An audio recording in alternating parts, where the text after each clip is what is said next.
ओम योगेन चित्तस्य पदेन वाचा मलं शरीरस्य च वैद्यकेन योपाकरोत्तं प्रवरं मुनीनां पतंजलिं प्राञ्जलिरानतोऽस्मि. I was reading the Sutra 50. Sutra 50. Sattva Purusha Anyatha Khati Matrasya. Sat is Buddhi, Purusha is consciousness. Anyatha Khati, they are known differently. Khati means to know. Anyatha differently. Anyatha Khati, they are known differently. Matrasya, only on this difference.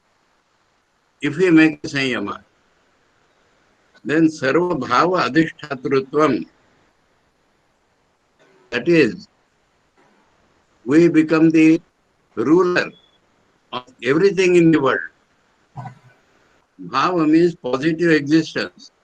Sarva means all. Adhishtatratva means authority on of them. That means we get omnipotence. We get all the powers of the world. And Sarvajnatrutvam, and we know everything. Now, these are the qualities usually associated with God. Sarvajna and Sarvashaktiman. So, we do not become God, we get these powers. It is told in the Vedanta Shastras that you may get all the powers, but creation, preservation and destruction of the world is reserved for God only. That you cannot get. So you are not becoming Ishvara here. Of course, Patanjali does not know this Ishvara, but this you are not becoming. But you are getting powers and knowledge of the world. Sarvajnatrutva also does not include Brahmajnan. Sarvajnatrutva does not include your own real knowledge. But because you are able to discriminate between Purusha and Buddhi, the final analysis of the Sankhyas or Yogis is the separation between Purusha and Buddhi, and that if you concentrate upon, you get rulership and knowledge, omnipotent and omniscient. Don't try for that, no? No, this is the last almost of the Vibhuti, because now comes the Patanjali Sutra 51, Tad Vairagyadapi Dosha Bijakshaye Kaivalyam. When we feel dispassion for all-knowingness and all-powerfulness, mind you, when we feel dispassion for all-powerfulness and all-knowingness, then all our impurities are gone. So, reaching the entire powers and knowledge of the world, we should not feel like enjoying them. That is the point. If we enjoy those powers and that knowledge, we Vyuthane Siddhaya Samadhu Upasarga, that will happen. But if you get dispassion, I started to get myself separate from Prakriti. I started to know my real nature, to realize my real nature, and this is leading me astray. What is this? Sarvajnatrutva and Sarvashaktimatva for me, it is a different thing. That if I get Nirvikalpa Samadhi, I get the entire Swarupa, and then these powers will be with me. And that man will not be deluded with the powers. I will tell one conversation between Sri Ramakrishna and Swami Vivekananda. Sri Ramakrishna is asking Narendranath, I have got all the yogic powers, but I do not use them. You will have to do a lot of mother's work. You will require those powers. Shall I give them to you? It is in the capacity of such people to transfer their power to others. So Swami Vivekananda understood this is not only a talk, really he can give. Swami Vivekananda asked, will they help me in realizing God? Sri Ramakrishna said, no. But they will help you afterwards when you do mother's work. Swami Vivekananda replied, let me first realize, then we shall see afterwards. If they will be helpful afterwards, I will think of them afterwards. Now, no. So this is exactly what Patanjali is telling here. That you should not get tempted to enjoy what? All-knowingness, all-powerfulness. Then only you can finally reach the goal.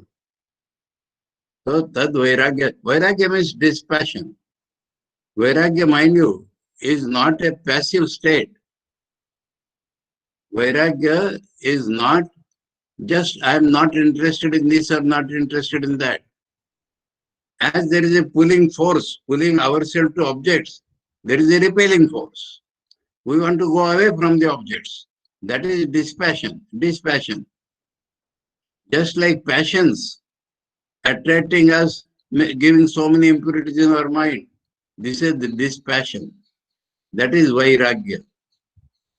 Raga means attachment. Viraga means attachments have gone. Vairagya means the quality when there is no attachment and we do not want them. So this dispassion, tad vairagya dapi, tad api vairagya, that is where to read it. That means this sarvajnatrutva, sarvashaktimatva has come even about that. If we get dispassion, dosha bija kshaye, dosha bija kshaye. According to Patanjali, the very seed of impurities will go. We need not discuss it now again and again from Vedantic point of view. Vedanta may not agree on this, but Vedanta says bijas go only when you realize God, not till then. Unless you realize that your eye does not stand anywhere, bijas will not go. Anyway, but sarva bija kshaye, Patanjali says, dosha bija kshaye. Doshas means impurities, bija means the seeds of impurities, and the seeds of impurities, kshaya, means they are gone. Kaivalyam. Now we have discussed this word. Sometimes let us discuss it again. Kaivalyam is the name of mukti in Sankhya, in Yoga, in Vedanta. Different meanings, please. The Sankhya and Yoga idea of Kaivalya is I am separate from Prakriti. There are many people like me. This is the yogic or Sankhyic Kaivalya. Kevala only means I am not Prakriti, I am different from Prakriti. I am myself. But Vedanta says, if you are many, and if there is Prakriti separate and you separate, how that is Kaivalya? So Vedantic idea of Kaivalya, I told you, is being one without a second. There is nothing apart from me. There is no existence of Prakriti. Or Prakriti is my own Shakti. There is nothing separate from me. I am the God of the universe, not only powers. So, unless suppose we get identified with Brahman, let us imagine we have got identified with Brahman. Nothing else exists. That is the meaning of Kevala. Kevala means only one. So, Vedantic concept of Kaivalya is this, that we add one without a second. That means second, third, fourth, whatever I am seeing, I myself am. Then there is no second, third for me. That is Kaivalya. Patanjali's Kaivalya means I am not Prakriti, I am myself. That is Kaivalya. And this I am myself, there is no idea of a universal self, and different selves are there, and Prakriti exists. Though I am not Prakriti, though Prakriti is separate, but it is real and exists. That is yogic or Sankhya idea of Kaivalya. But that comes when the Sarvajnatva, Sarvashaktimatva also is discarded. We get dispassion about that also. We go to next. One more danger Patanjali is pointing out at this point. Sthani Upanimantrane Sangasmayakaranam Punaranishta Prasangat. Sthani means people occupying positions. Sthana is position. Sthani means people occupying positions. Meaning is what we call gods. Gods, plural. Huh? Indra Devata, Chandra Devata, Vayu Devata, Jala Devata, Agni Devata. These gods are called Sthanis. Now at this point they will call you. Come, you also become a god. That is Sthani Upanimantrane. They are inviting you. Sthani. But you know that Sangasmaya Karanam, you should not feel allured or flattened by the overtures of celestial beings. When the gods are inviting you, you become allured. A great fascination comes. Oh, I'll become one of the gods. But that was not the aim when you started. You wanted to remain separate from Prakriti, that was the only aim. So at this point, where all the seeds will go, just at that point, this new trouble has come. Instead of going to Kaivalya, the Sthanis start inviting you. And if you are allured or flattened means you lose your courage, glory, boldness to go forward. That is called you are flattened. Patanjali only says, Puna Anishta Prasangat. Again you are falling into trouble. Prasanga means the context of again falling into trouble. So, we are now at the end point. Already the end point has been described, but at this end point, this trouble newly comes.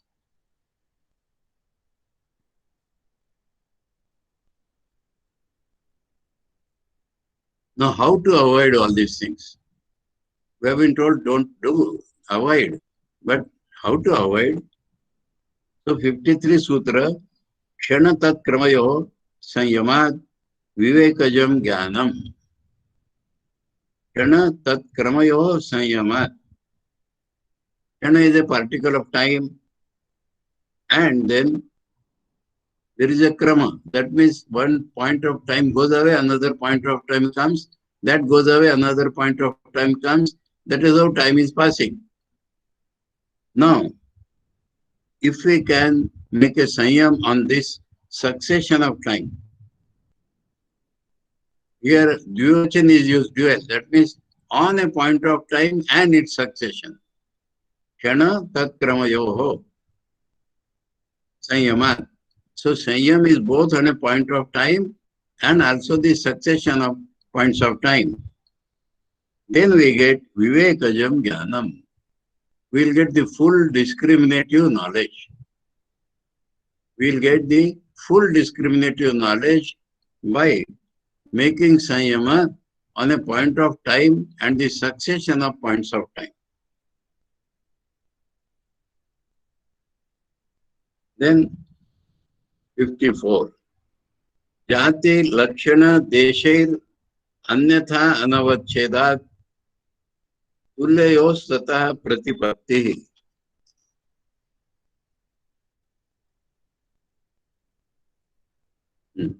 Now we look at the world and we see this man is different from this man. Man is different from horse. Now there are certain things which cannot be separated like that. Jati means species, Lakshana, some signs, space.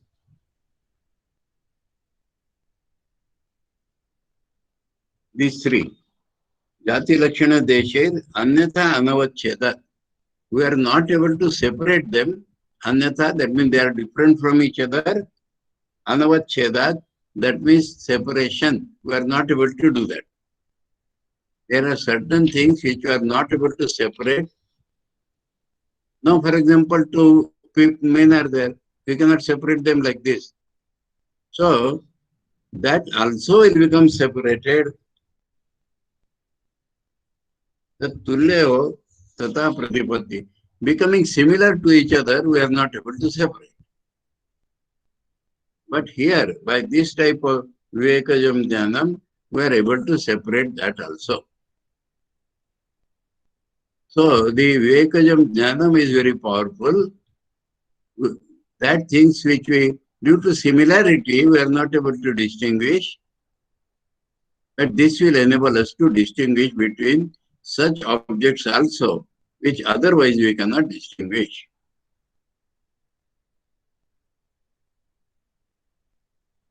Now, Vivekajam Jnanam, we were told. Vivekajam means born of discrimination. Jnanam, knowledge, born out of discrimination. Now, he is defining that. What is that? In the 55. Tarakam, Sarva Vishayam, Sarvatha Avishayam, Akramancha iti Vivekajam Jnanam. What knowledge comes from discrimination? Tarakam. It is the savior. It is the savior because it is taking us beyond this sansar.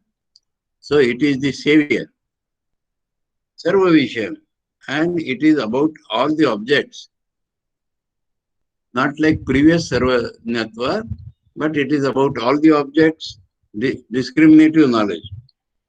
Sarvatha Vishayam. That means all objects are covered in the same instant. We know all objects immediately in a flash. Akramancha. That means we do not transit from one knowledge to another knowledge. Not in succession, but simultaneously we know all the objects. But it is the savior. This knowledge coming out of discrimination is savior. It is about all the objects in all the conditions and simultaneously. Now 56.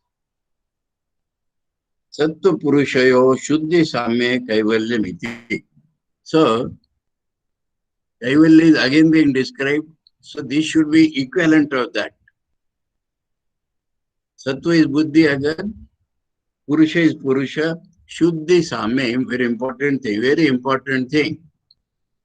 Our conception of Purusha is that it is absolutely pure. Absolutely pure is the consciousness itself. There is no place for any impurity to go because it is only consciousness. While our buddhi has all the confusions, all the impurities, I remind you, this buddhi is I consciousness. So when the I is there, so many impurities are there. So if I or buddhi becomes as pure as Atman, how much purity one has to gain? That is the point. Not relative, I am purer than so and so. That will not do. So, in Vedanta also, Shankaracharya has mentioned this very thing. Atma Sama Nairmalya Apadanena, he says. The mind should be as pure as the Atman. Here he is telling Sattva Purushayo Shuddhi Samme. The purity of Buddhi and the purity of the Atman are same. Then Kaivalyam you have got. So, connected with that, Dosha Bija Kshaya, this will happen. When we get dispassion, over Sarvajnatva, Sarvashaktimatva, we are getting removal of all the bijas of dosha. That was Kaivalyam. Here he says, here we have attained the full purity of mind, full purity of ego, full purity of buddhi. Is buddhi becoming as pure as yourself, Atman. So that is your Kaivalya, you are released for, I stop here, not forever. Because Patanjali has told us, you have to repeatedly do it. You have to practice it again and again. So it is an admission by Patanjali that though I am telling it is constant, but it becomes constant by constant practice. At this point, I must tell you about Vedanta. Compare. Vedanta says, just like yogis, we have to constantly practice, we agree. But there is an end to the practice. Suppose we realize I am one without a second. Suppose we realize Prakriti is my power. Suppose I realize I am Brahman. Once we realize, it is realized forever. And that is a bright example. I give Holy Mother's example. She said that Nalini always talks of Ashanti. I do not know what is this Ashanti, though she was the head of that family. So, Gaudpadacharya has, in a taunting way, has said this. What he says? That their mukti, they do not talk of bliss, of course. Their absence of dukkha, their having reached the goal, depends upon their control of the mind. Manaso nigraha yattam, those who are interested to take down, please. Manaso nigraha yattam abhayam sarva yoginam. Manaso nigraha yattam abhayam sarva yoginam dukkha kshayam prabodhascha.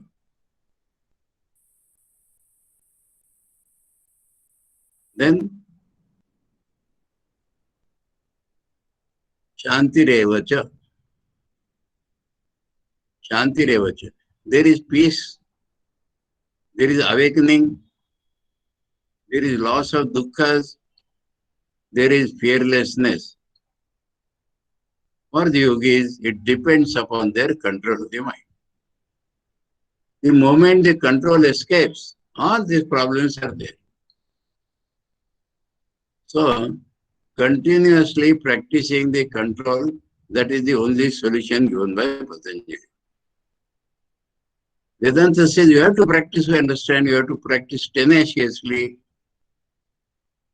But once you realize your own real nature, it will never go. And your real nature is not that so many Purushas and you are separate from Prakriti. In your real nature, the Prakriti does not exist, or it is seen as your own power.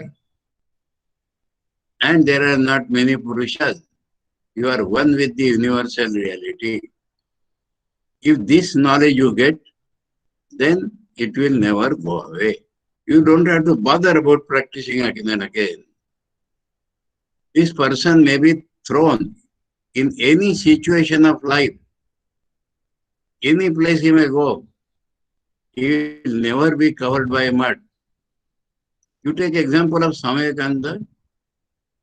He went to America, the highest Rajogun place, and just at a moment's notice, his mind will go on samadhi. A funny story is told. Francis Leggett, a rich man, thought, I will give a little rest to Swamiji, too much strain he has become. So he had a very big estate, and he took Swamiji there. house and lakes and gardens and a big estate.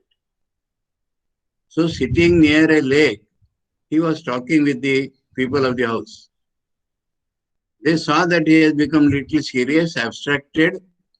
So he is in his own mood or samadhi. Let us not disturb him. So they went away to their house, leaving him alone. After 5 minutes, their gardener came running to them. Your guest has died. Your guest has died. Because no sign of life or prana was seen in him. After a pretty long time, they also could not understand what is to be done.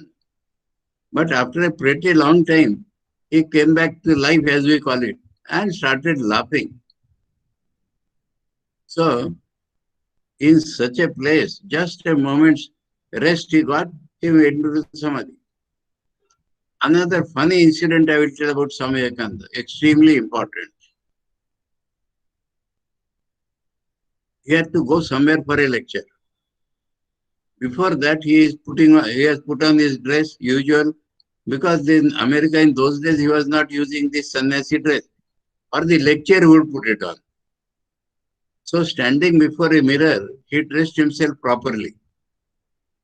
Then went away from the mirror, again came back. Again went away from the mirror, again came back.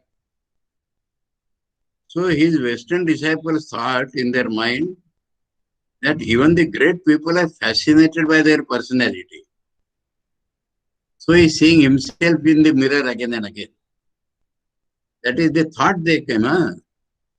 Swami immediately at that time turns to them and says, Joe MacLeod, Joe, what is happening? You know, it is very difficult for me to hold on to the thought that I am Vivekananda and I have to give a lecture.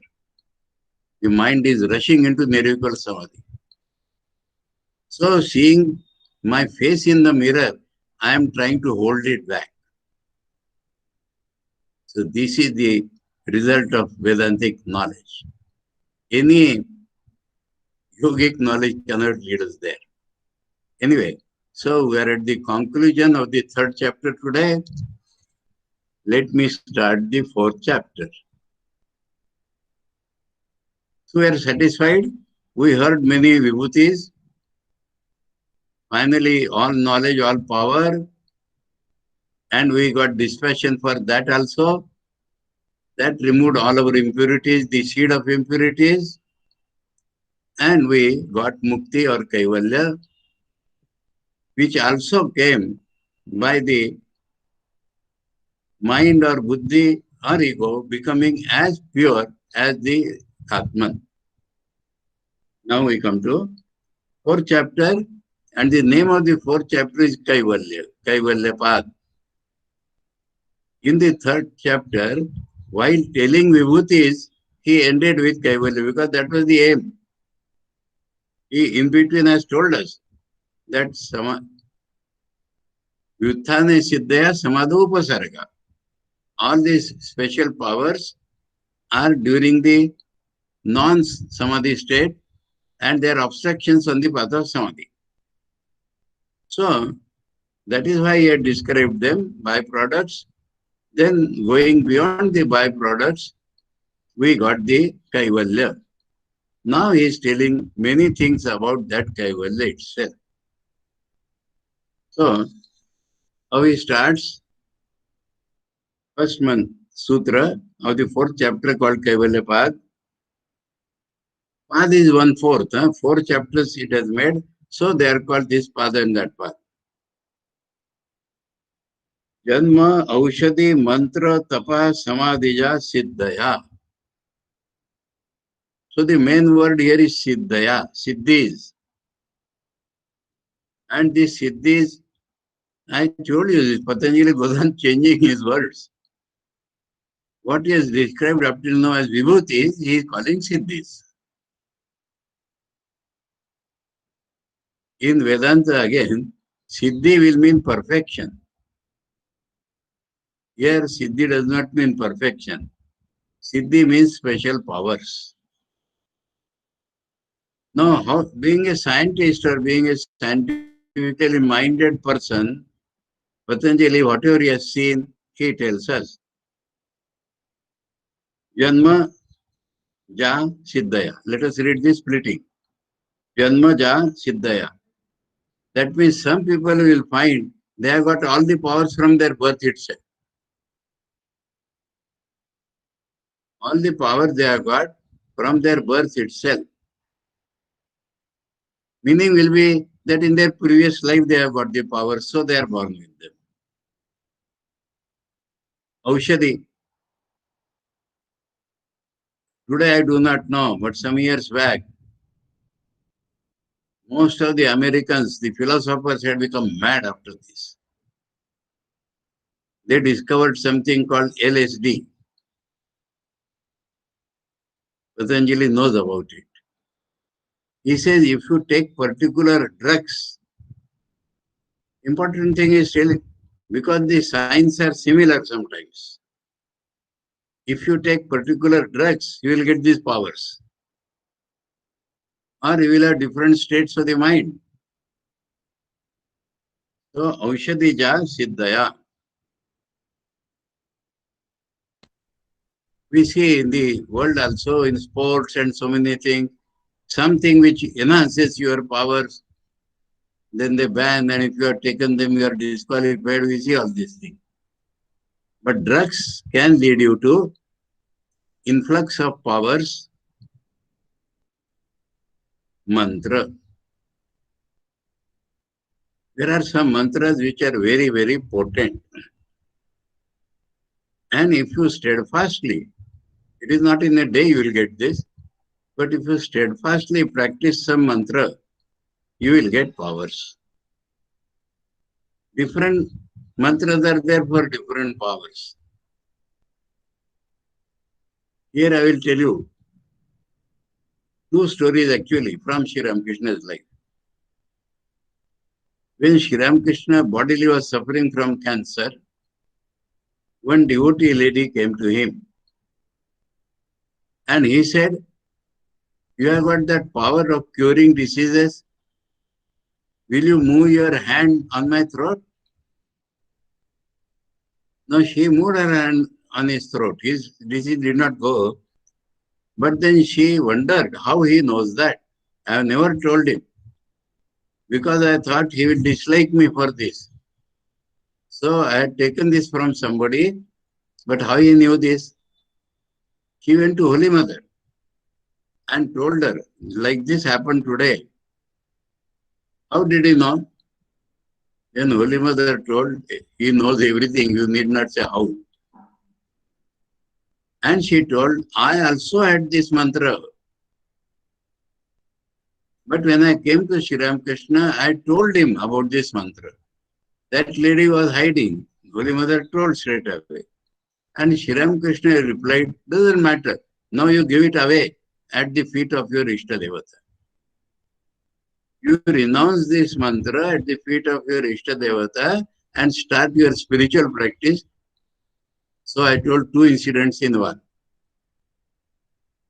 So I have seen the some people on Nag Panchami, they play with snakes and they play with each other, throwing some small balls, and they hypnotize, and so many powers they show, powers over the serpents with the help of mantras. So mantras are potent enough for ruining us. Potent enough not to lead us to God. That mantra is different. Ishta mantra is different. These are different mantras. So these mantras are potent enough to lead us to ruination. Tapaha. By austerities, there is a saying, tapasa kim na labhyate. By austerities, you can get any powers. Example, Ravana, Kumakarna, Meghnada, they practice such hard austerities so that they got certain boons. Don't want to be killed by this, don't want to be killed by that. You know what boon Kumbhakarna got? I want to sleep, nobody should disturb me from sleep. Meghnad was also performing something by which he would have become inconquerable. So, this tapasya or austerities can lead you to many powers. Samadhija Siddhaya. That he comes now. That the powers described by him were due to concentration of the mind. Now I understand Samadhi, huh? Never equate this Samadhi with Vedantic Samadhi. Never, never, never. So we have seen Patanjali Samadhi, Samprajnat and all that. So by concentration, you get the powers and you get a vairagya for the powers and then you proceed. So Vibhuti chapter is in a way concluded that you see people like that, don't get confused. There are various ways of getting powers by janma, by ushadi, by mantra, by austerities, by concentration, siddhaya.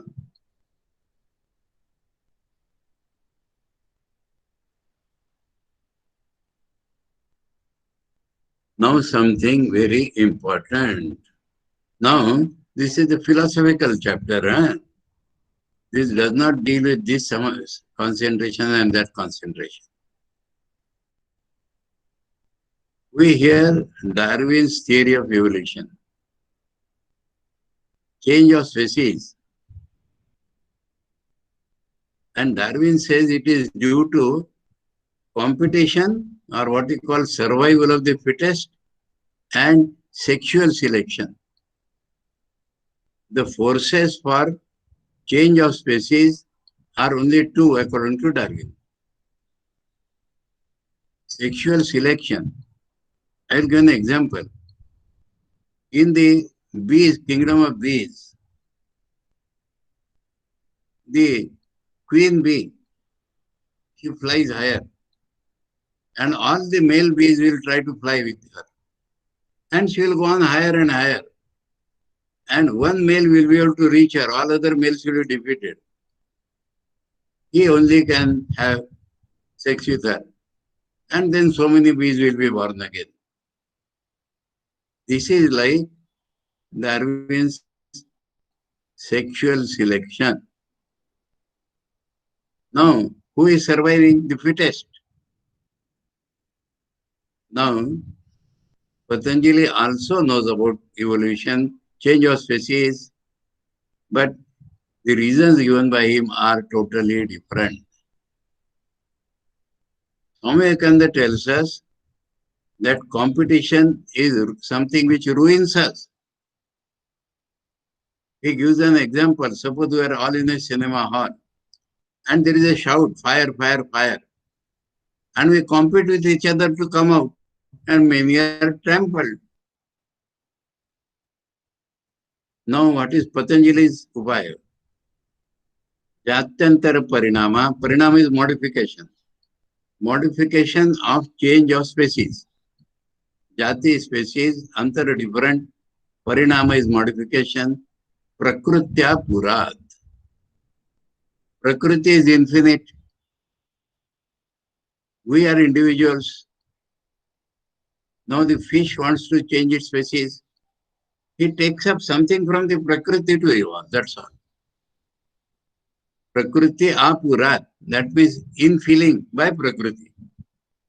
Prakriti has infinite powers. All the bodies and all that are in the Prakriti. If somebody wants to go to the higher species, he draws in some powers of the Prakriti. How that will Patanjali will tell later on. Huh? And then that is the reason for change of species. You need not go through competition or sexual selection at all. You just draw upon the infinite store of Prakriti and you can change your species. Now, how that is described in the third sutra. Nimittam aprayojakam prakrutinam varnabhedastu tata kshetrikavat. Nimittam is good and bad works. Nimittam is causes. Here causes means good and bad works. Aprayojakam. They are not the motive power. Prakriti Nam of different natures. Varna Vedastu. That means change of species too. But Tata Kshetrikavat is like a farmer. What does the farmer do? For example, there is an infinite reservoir. No reservoirs are infinite, but suppose. Or there is a river flowing, and then the dams are there, and then the storage area is there. No, from there a channel is flowing. You dig a sub-channel from that up to your field. And then there are gates, sluices. If you open the sluice, the water will rush in. So it is said not good and bad works, but there has to be a capacity by which you are drawing in. Prakriti is infinite, according to Patanjali. So any number of powers are there, but powers coming to you are obstructed by your good and bad deeds. Patanjali is telling good and bad deeds are not the direct causes of species evolution, though they were the reasons of obstruction. You become more pure, you get more powers of Prakriti. So just like a farmer bringing in water by opening the sluices, he gets as much water as he wants. So this is the Patanjali's method of change of species, what Darwin normally calls evolution, not by sexual selection or survival of the fittest, but your capacity, ability to draw more and more powers from the Prakriti. And he has said in so many ways how that power can be drawn. Now, another topic will start, so I wish to stop here today, though time is still left. Any questions, please, today?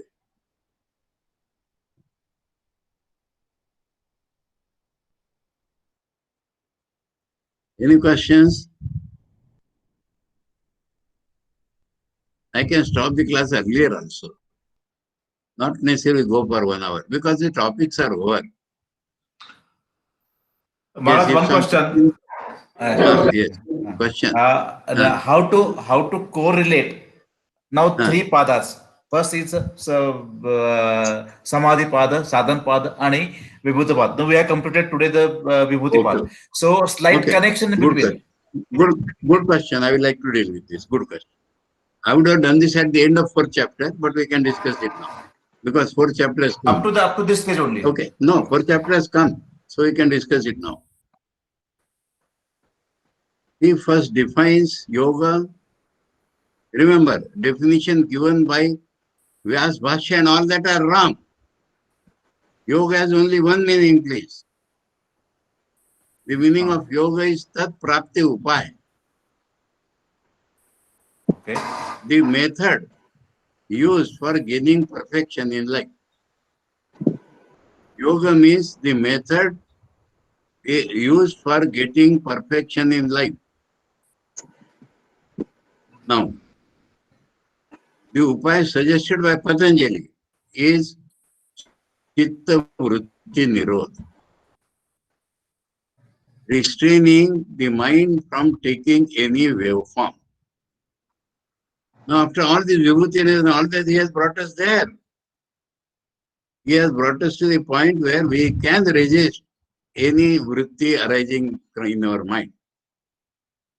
Of course, with this rider that he wants us to practice continuously.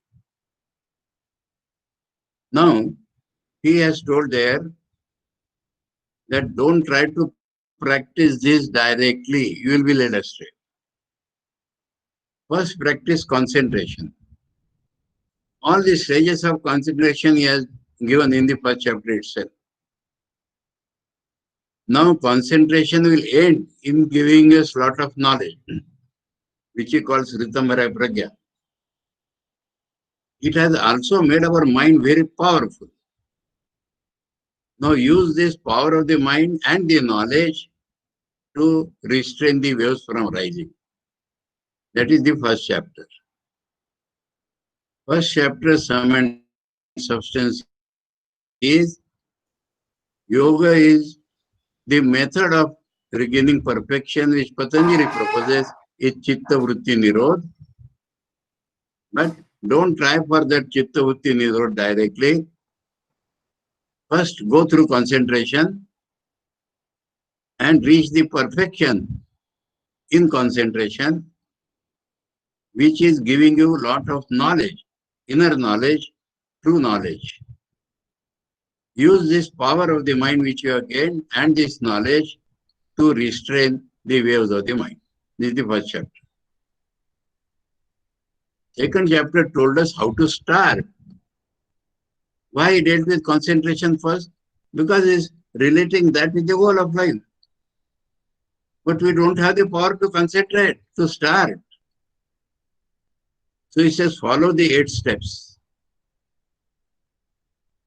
If we follow the 8 steps, Yama, Niyama, Asana, Pranayama, Pratyahar, 5 it is correct. Though he has told 8 steps, in the second chapter he describes 5 steps. So that is the connection.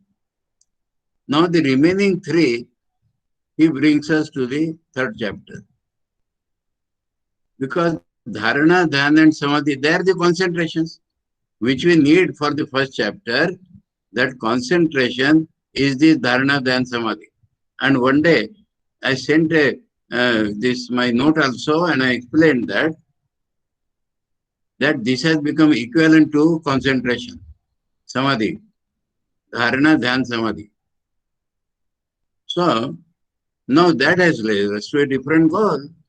As soon as we get power of Dharana, Dhyana, Samadhi, powers come to us and we indulge in them and we die. So the relation between the third chapter and second was that describing the last 3 steps, which Patanjali told practice 8 steps, describing the last 3 steps, we started getting powers. Now here, let me tell you something very funny, I will say, interesting, I will say, not noticed by people, I will say. Now this is all about Raj Yoga, this is all about Patanjali Yoga. If we are Karma Yogis, we get lot of powers. We have seen an ordinary Grahastha spends all his life to build one house, build one building. And our sadhus are constructing buildings every year. So many buildings. The more unselfish you are, the more people will pour money to you. So, I don't want to go to the other side. But these are the siddhis of Karma Yoga. Now you are Bhakta. Anyway, I think you understand this point. That by any path you travel, powers will follow you. And one has always to be cautious about these powers. They are byproducts. You did not want them. I told you one simple fact of my life once. When I started practicing meditation, I used to get joy. And immediately that concentration would break. Because with that joy, ego comes and concentration would break. So I asked my Guruji what to do. He said, you keep a prayerful attitude. Patanjali does not have a place for prayer, though he said Ishvara Pranidhan. So you pray to God. I do not want these small joys. I want you. And then you can proceed. The dispassion will help you. Okay, I started doing that. Then my mind started going deeper and deeper. That itself became a distraction. Oh, my mind is going deeper and deeper now. So again I reported to Guruji. He said, again pray. I do not want this deeper and deeper. I only want the deepest. Then only that will go. So you see, wherever path you travel, something will come to you. That is the connection between the third chapter. The last three steps while describing, you get all the powers. And so he had to describe them. He had to. As a textbook writer, he was bound to describe. Otherwise, when the powers come, you say, oh, what has happened, what has happened? Patanjali knows you. In English, we say, pre-warned is pre-armed. Or forewarned is forearmed. If you are warned beforehand, you have the power not to succumb. Pre-warned is pre-armed, armed, ammunition and arms. So that is for that third chapter was there. Patanjali was describing siddhis, not for you to go to those siddhis, but to warn you that they are bound to come. Little here and there, some more powers come. Because we are entering the subtle field. And mind you, subtle world is more powerful than the gross world. Very powerful. I will give an example from science.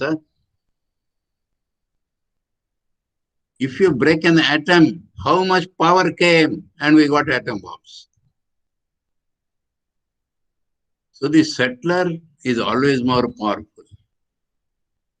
And due to this meditation, concentration, taking us to subtler and subtler entities, we are getting powers. And here he has said they will make you flat if you are tempted. So all the temptations he had to describe. And so that was the relation. Then he had to state that if you are not allured by that, if you have dispassion for that, then only you will get Kaivalya. Though the topic was not Kaivalya there. Topic was when you practice Dharana, Dhyan, Samadhi, you are bound to get powers. And you do not want them. If you get dispassion, then they will not be tempting you. You will go to Kaivalya. So Kaivalya was more or less mentioned only there. Now in fourth chapter, he will discuss the nature of Kaivalya, how one goes there. And this first sutra which we read was a sort of extension of the third chapter. Third chapter, powers are described. So the first sutra of the fourth chapter told us it can be in various ways that you get powers. Actually, we are not connected with that. Then the fourth chapter is telling us that what is this Kaivalya? Now, philosophically, analytically, he is describing Kaivalya. So that is the connection. I hope you understood. Maharaj, I have one Yes. question. So, Yes, is yes, I understand. Kaivalya our aim? Huh? Is Kaivalya our aim? Real Kaivalya is our aim. Yes. Because, you see, our aim is Mukti. Our aim is we are trapped by Prakriti. We want to free ourselves from Prakriti. So, if free ourselves from Prakriti is called Kaivalya. So, Kaivalya becomes our aim. And Kaivalya is attained by Chitta Vritti Nirodha according to Patanjali. And Chitta Vritti Nirodha comes after practice of Samadhi. So, all this description. Now, I connected from that end also. Understood? Freedom is our goal. According to Patanjali, it is called Kaivalya. So, Kaivalya becomes our goal. And Kaivalya we get told in the first chapter by Chitta Vritti Nirodha.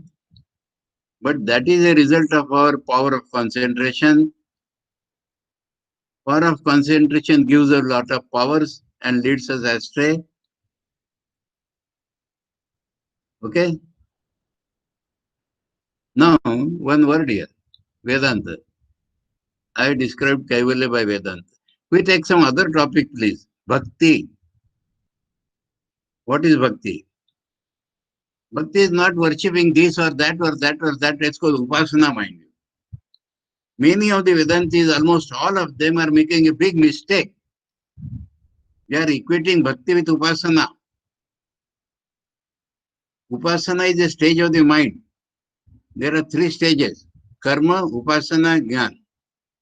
In Karma, we are handling gross objects and doing Karma. Suppose you go to the forest. A point of Vairagya comes when we do not like this social life, or to deal with gross things. Now in the TV serials, hopeless things are shown, that they are always engaged in this and to get powers. No. They go to forest to practice mental thinking. Mentally thinking of God is Upasana.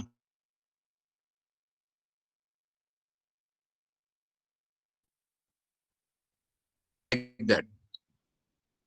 So mentally worshipping God is Upasana. Then we have sufficient concentration. We have sufficient purity. So knowledge will come to you later on. Now, what is Bhakti? Bhakti, one day I described here. Bhakti is that pulling force. Bhakti is not a state of the mind. Bhakti is a force which pulls you to your reality. God is like a magnet. He is pulling us. If we are needles, if the needle is covered with mud, it cannot feel the pull. The moment it becomes pure, it feels the pull. Bhakti is never from our side. That is the topic of Narad Bhakti Sutra. Narad defines Bhakti means pull, inside pull. God is pulling me. That is Bhakti. And right from the day one, now, shall I give an example? All of you have felt the pull, otherwise why were we here?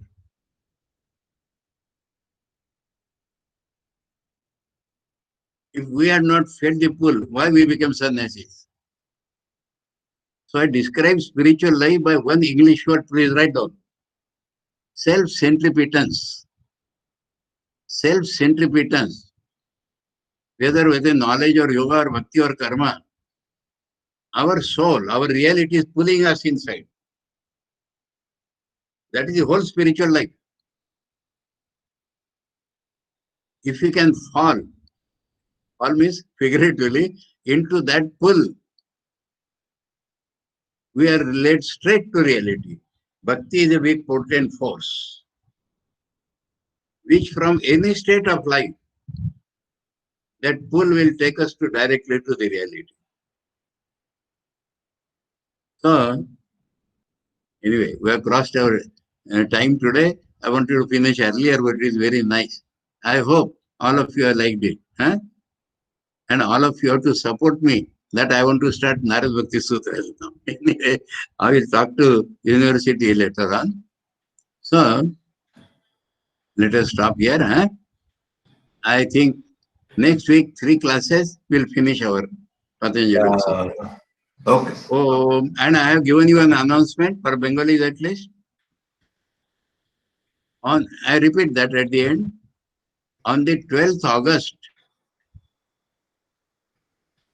another series is being started in Bengali. Morning 8:30 to 9:30 every day, including Sunday. And the topic is Bhagavad Gita without any commentary, Mool Gita. Okay? And the link will be given next class on the chat section. Om Yogena Chittasya Padena Vacha Malam Sharirasya Vaidakena Yopa Karottam Pravaram Muninam Patanjalim Pranjali Ranatosmi Om Shanti Shanti Shanti Harihi Om Tatsat Shri Ramakrishna Arpanamastu.